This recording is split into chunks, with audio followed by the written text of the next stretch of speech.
Hello, dear students. Welcome to software engineering classes. Today's topic is design notation and specification, specifically for structure charts. Design notations. First of all, we will look what is design notations with respect to structure charts. Design notations are largely meant to be used during the process of design and are used to represent design or design decisions. For a function-oriented design, the design can be represented graphically or mathematically by the following. It may be either data flow diagrams, data dictionary, structure charts, or even pseudocode.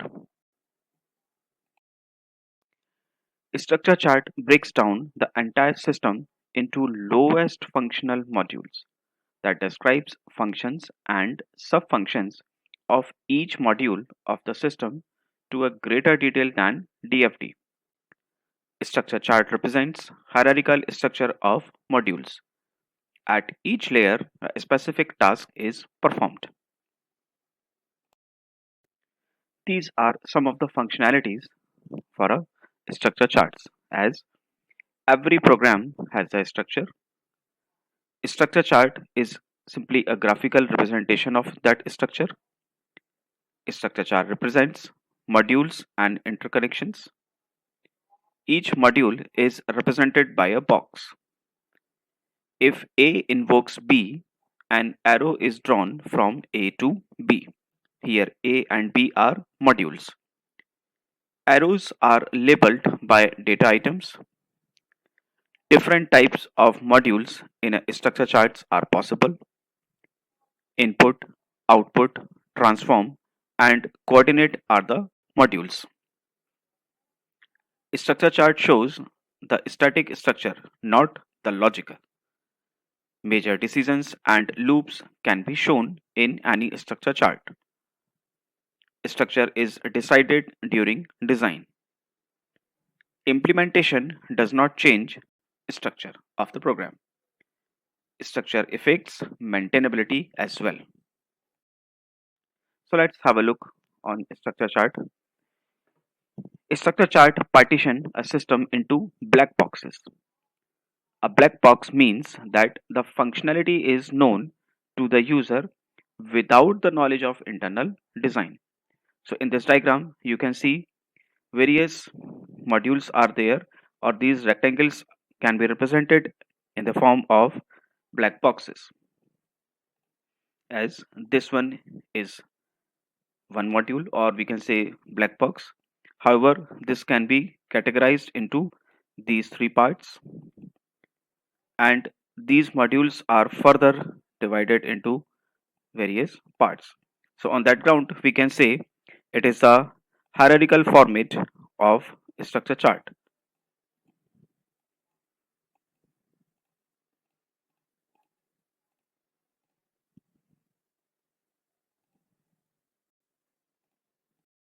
With the help of this rectangular shape, or we can say black box. This is the physical storage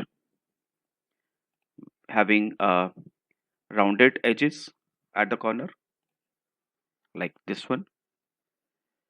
This one is library module, the particular module which is being called by various other modules. So this is known as library module. This one is diamond symbol for conditional call of a module. So if is there any condition, then either this statement will be displayed, or this display statement will be displayed as per the given condition. However, another notation is there like repetitive call of module. This is like a loop. Whenever a condition will be true, then this loop will be applicable, or repetitive call of module will be applicable. So these are some of the notations. Some small definitions are also there, like module. It represents process or subroutine or task. A control module branches to more than one submodule. Library modules are reusable and invocable from any module. So as you can see, the main module can be treated as control module, which can be divided into two different types of module as submodule and library module. As we discussed earlier, library modules are reusable and can be invocable from any other module as well. Another definition is like condition.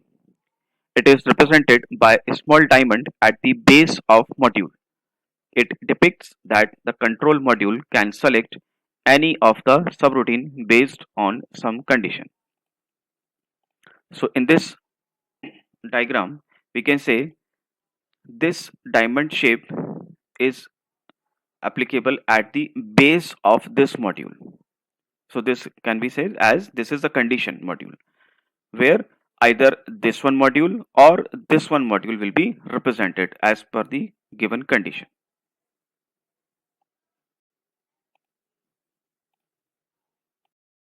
Next example definition is jump. An arrow is shown pointing inside the module to depict that the control will jump in the middle of the submodule. So notable point over here is two different modules are there and they are being communicated with the help of this arrow. But look at this arrow. This arrow is at the inside of this particular module, not at the edge of this module. So that means it is jump, which simply means an arrow is showing pointing inside the module to depict that the control will jump in the middle of submodule. Another definition is loop. A curved arrow represents loop in the module. All submodules covered by loop repeat execution of modules. So look at this curve, this loop of control module. These two modules are considered in this loop. However, this third module, submodule, is free from this particular loop because this particular curve is not covering the third module. So these two modules will be like a repetitive call till the condition will be true.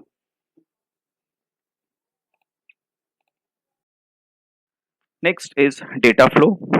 A directed arrow with empty circle at the end represents data flow. So you can see one module is going to be communicated with another module and on the both side you can see labels. These labels are simply data flow, reason being at the end of arrow or simply we can say arrow base we are having empty circle. That's why it is a data flow. While on the other hand control flow, which is a directed arrow with filled circle at the end represents as control flow. These are simply this may be we can say system generated messages like end of file. So here is an example of update file. So you can say update file is represented as a black box or we can say central method or module which may have different features like get valid transactions, get master, update master and put new master. So these are four basic types of this update file or basic features of this update file module. However, get valid transactions is further divided into get trans and validate transactions. And put new master is further divided into three subtasks or three submodules like format master, write master, and ask if user wants to continue. However, while connecting from one module to another module, you can see arrow is there, and at the each or beside each arrow we are having either data flow or control flow. Okay, so this is like a valid transaction is what data flow, master, this master file is master valid transactions, new master, these all are the data flow, reason being because we are having empty circle at the arrow end. One notable thing is there, look at this curve, that means all these four submodules of update file will be a repetitive call because this particular curve is going to cover all four arrows. That's why it will be a repetitive call till the condition true.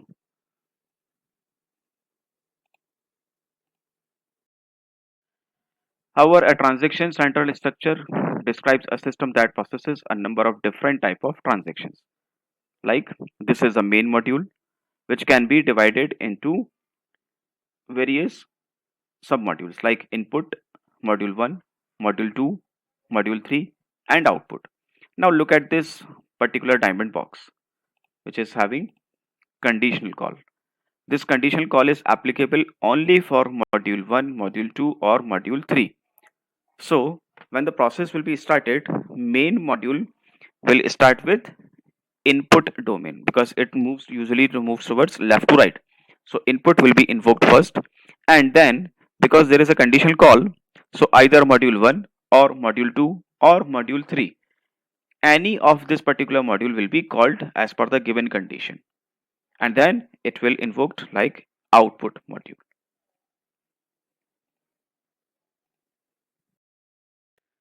This is the next example to representing produce payroll.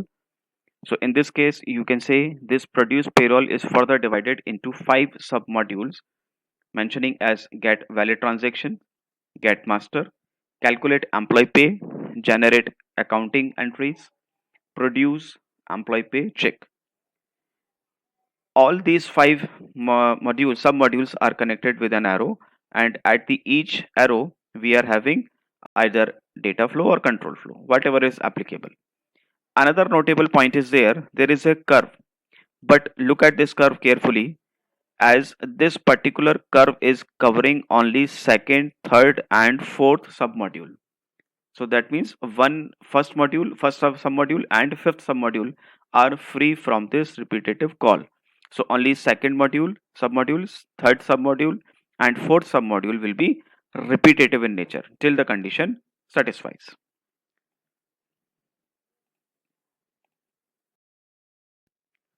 So this is more deep example, or you can say another level of the same example.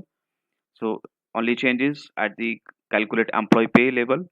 This particular submodule is further divided into 4 submodules like calculate gross pay, calculate taxable benefits, calculate taxes, and calculate net pay. In this example, we are also having applicable data flow or control flow over here. Now look at this one.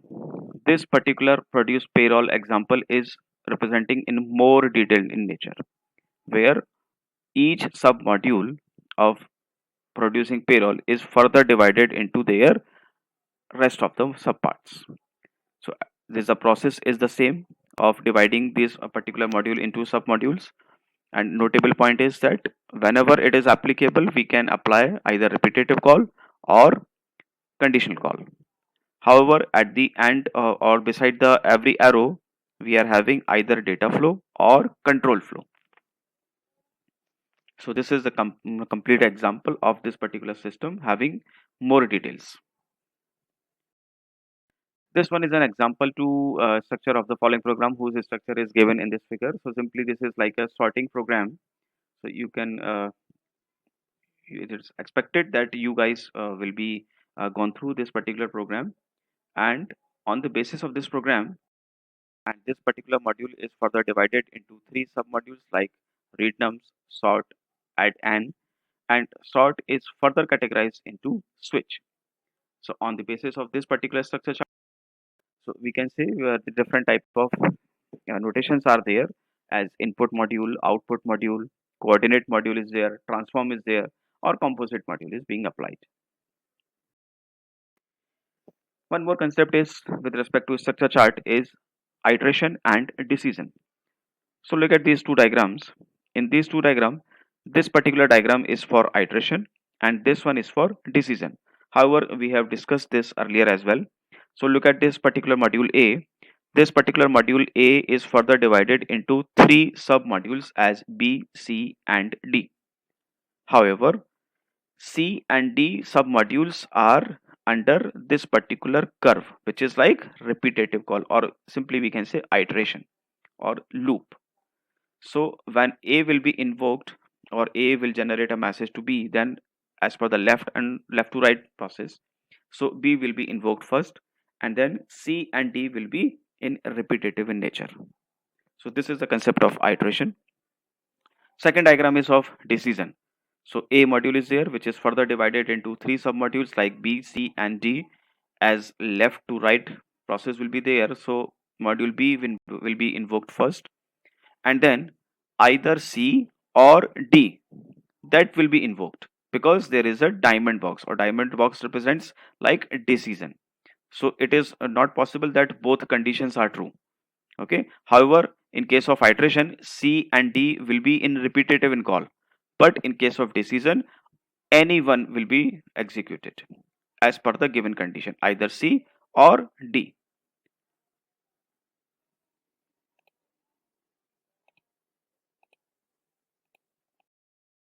So this is all for today's lecture.